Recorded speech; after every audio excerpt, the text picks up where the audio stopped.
জান্নাতের যে ভাষা হবে সেটা কি বাংলা ভাষা হবে না আরবি?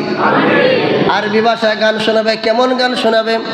আমার নবী বলেন জান্নাতের হুরগেলমান গান গাবে, নাহনুল খালিদু ফালা নাবিদু ওয়া নাহনুন নাইমাতু ওয়ালা নাবআসু ওয়া নাহনুর রাদিয়াতু ফালা নাসখুতু তুবা লিমান কানা লানা ওয়া কুন্না লাহু। জান্নাতবাসী হুরেরা আপনাকে বলবে, আমি চিরস্থায়ী, আমি নষ্ট হব না, আমি রাগান্বিত হব না, আমি গুসা হব না, আমার গাল সাফা ভাঙবে না, আমি পুরাতন হব না, সব সময় নতুন নতুন হব।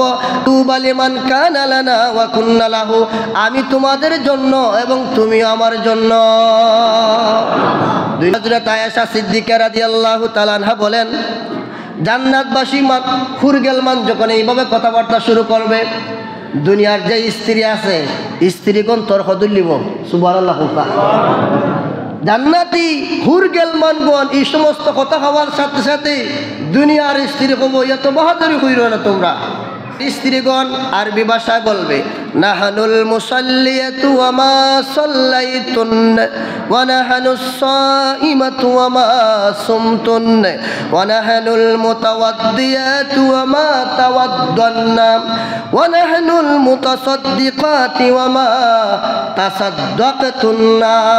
সুবহানাল্লাহ। ও জান্নাতের হুরগেলমানরা, তোমরা কইতো তোমরা পুরাতন হবে না, তোমার গাল সাফা ভাঙবে না, তোমরা গুসা হবে না, তোমরা ওই স্বামীকে পাইয়া খুশি হয়ে গেছো। শোনো শোনো, তোমরা তো নামাজ পড়ো নাই, তোমরা তো সদকা করো নাই, এই শীতের দিনে উজু করো নাই, নামাজ পড়ো নাই। দুনিয়াতে আমরা নামাজ পড়তাম, আমরা রোজা রাখতাম, আমরা সদকা করতাম, আমরা এই শীতের দিনে উজু করতাম, তোমাদের চাইতে আমরা বেশি দামি।